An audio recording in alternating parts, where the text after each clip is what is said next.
মৃত ব্যক্তির কপালে চুমু খাওয়ার বিধান কি? চুমু খেয়েছেন অ্যাসিড পানি দিয়ে উজু করা যাবে কিনা? খেয়েছেন দুর্যোগের সময় কঠিন পরিস্থিতি আসে তখন সিদ্ধান্ত নেওয়া কঠিন হয়ে যায়, যেমন এক ব্যক্তি বন্যার পানিতে ভেসে যাচ্ছে, সম্ভাবনা আছে আমি তাকে চেষ্টা করলে বাঁচাতে পারবো, আবার এই আশঙ্কাও আছে তাকে বাঁচাতে গেলে আমি নিজেই ভেসে যাব, সম্ভাবনা ও আশঙ্কা সমান সমান, এক্ষেত্রে আমাদের করণীয় কি? লিখেছেন মেয়েদের মধ্যে প্রবণতাটা সবচেয়ে বেশি, জামা কাপড়ে আলমারি ভরা থাকার পরও আরো জামা কাপড় কেনে। আপনি লিখেছেন সম্প্রতি একজন চিহ্নিত ইসলাম বিরোধীর একটি ভিডিও ভাইরাল হয়েছে, সে ভিডিওটা প্রচুর শেয়ার হয়েছে, ভিডিওর বিষয়বস্তু বিরোধিতা করতে গিয়েই মূলত সবাই শেয়ার করেছে। ভাই হারুন এইচ রশিদ আপনি লিখেছেন অ্যাসিড পানি দিয়ে উজু করা যাবে কিনা? এর উত্তর হলো যে অ্যাসিড পানি দিয়ে উজু করা যাবে, অর্থাৎ অ্যাসিড থেকে যে পানিটি নির্গত হয় সেটা যদি বালতিতে জমে এবং সেই পানি দিয়ে আমরা উজু করতে চাইলে উজু করতে পারবো, কারণ এটি সাধারণ পানি।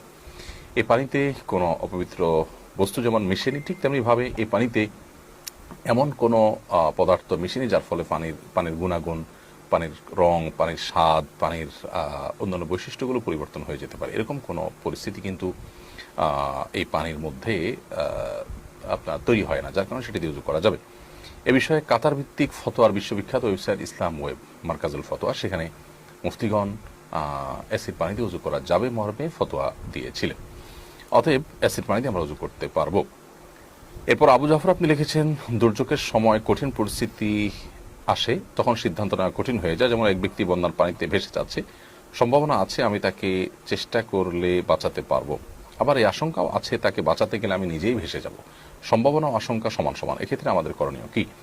বাবু জাফর, এরকম পরিস্থিতিতে সম্ভাবনা এবং আশঙ্কা যদি 50-50 থাকে, আমরা চাইলে যে কোনো একটি অপশন গ্রহণ করতে পারবো, অর্থাৎ আমরা চাইলে ওই ব্যক্তিকে বাঁচাবার জন্য আমরা রিস্ক নিতে পারবো, এবং যদি সেই চেষ্টা করে তাকে বাঁচাতে পারি ইনশাআল্লাহ এর মাধ্যমে আল্লাহর কাছে বিপুল পরিমাণ সওয়াব আমরা লাভ করবো। আর যদি আল্লাহ না করুক আমার জীবন অবসান হয়ে যায় কারণে, তাহলে সেক্ষেত্রে আল্লাহর কাছে আমি অবশ্যই আজর এবং বিনিময় পাবো, যেহেতু আমি একটা মানুষকে উদ্ধার করতে গিয়েছি।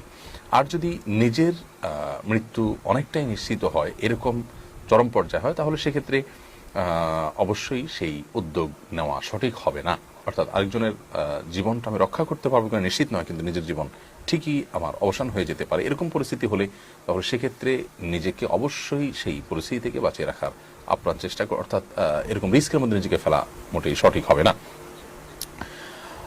আর যদি ব্যাপারটা এরকম হয় যে নিজের জীবনকে হুমকির মধ্যে ফেলার আশঙ্কা প্রবল আছে, কিন্তু আরেকজনকে বাঁচানোর সম্ভাবনাও আছে, তাহলে সেক্ষেত্রে নিজের জীবনকে আশঙ্কার মধ্যে ফেলেও যদি আরেকজনকে বাঁচানোর চেষ্টা করা যায়, সেই চেষ্টা আমরা করবো ইনশাআল্লাহর মাধ্যমে আল্লাহ তাআলার কাছে অবশ্যই আজর এবং বিনিময় আমি লাভ করবো।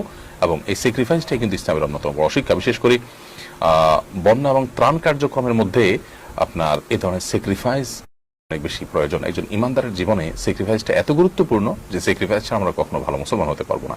আমরা ত্রাণ কার্যক্রম চালাতে গিয়ে দেখেছি একজন মানুষ অনেকগুলো প্যাকেট নিয়ে তিনি তার কাছে রেখে দিচ্ছেন, অথচ তার সাথেই থাকা আশ্রয়কেন্দ্রে অন্য একজন মানুষ, হয়তো বৃদ্ধ একজন নারী, তিনি হয়তো সংগ্রহ করতে পারছেন না।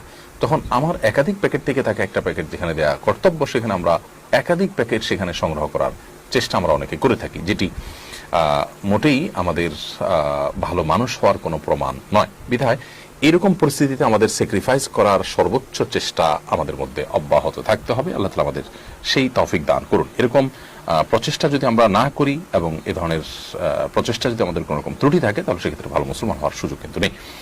ত্রাণ কার্যক্রম এবং বন্যা পরিস্থিতি, এরকম পরিস্থিতিতে নিজেদেরকে নেককার হিসাবে প্রকাশ করার এবং মেলে ধরার এবং ভালো মানুষের স্বাক্ষর রাখার সুযোগ তৈরি হয়, সেই সুযোগগুলো আমাদের হাতছাড়া করা ঠিক হবে না।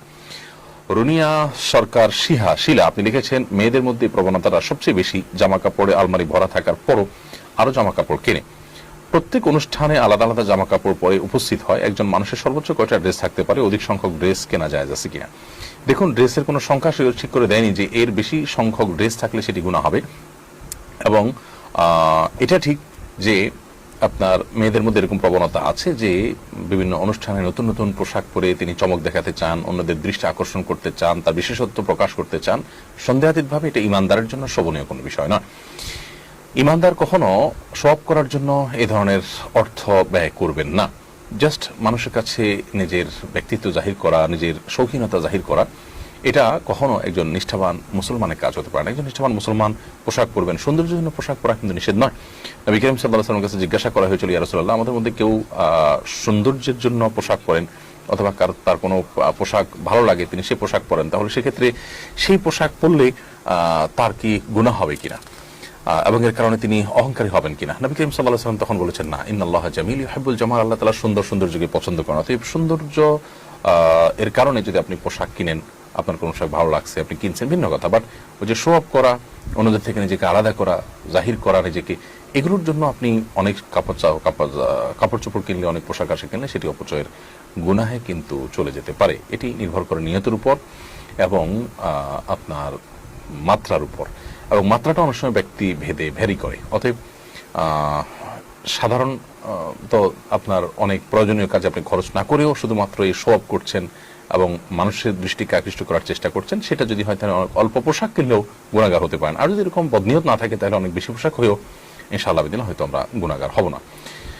তবে অনেক পোশাক নিজের সংগ্রহে রেখে দেওয়া, হয়তো গরিব মানুষকে দেওয়া যেতে পারে, সেটা না করা, এটা একজন ইমানদারের জন্য কখনো শোভনীয় জিনিস নয়।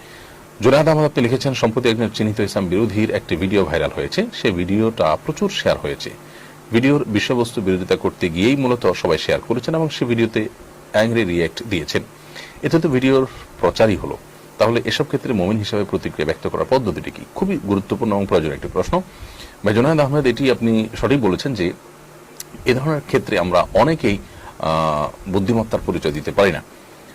চিহ্নিত ইসলাম বিরোধীরা কি বলবে সেটা বলাই বাহুল্য। অতএব তাদের সে সমস্ত ভিডিওগুলোতে রিয়্যাক্ট করা মানে হলো সেটিকে প্রচার করা, এবং সেগুলোকে আপনার শেয়ার করা মানে হলো অন্যদেরকে সেগুলো দেখতে সুবিধা করে দেওয়া।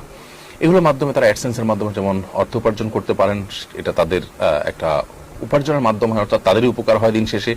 আবার অনেক সময় তাদের অ্যাসাইলামের সুযোগ আমরা নিয়ে দিই।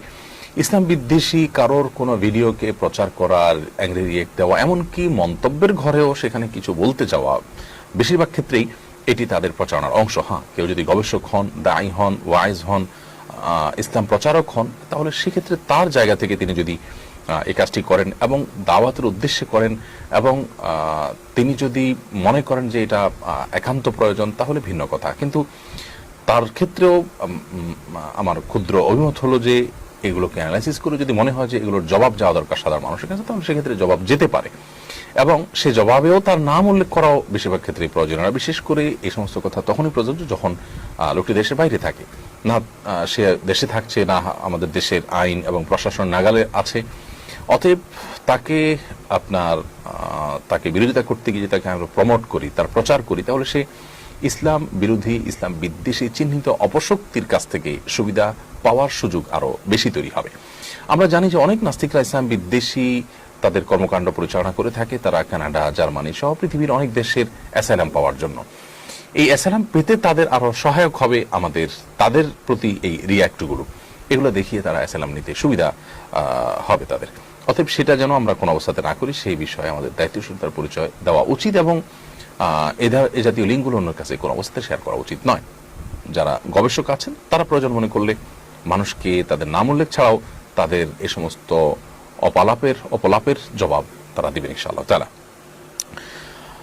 এমডি মুস্তাফিজুর রহমান আপনি লিখেছেন, অনেকে আবেগের আতিশয্যে মৃত আত্মীয়ের কপালে চুমু খায়। মৃত ব্যক্তির কপালে চুমু খাওয়ার বিধান কি?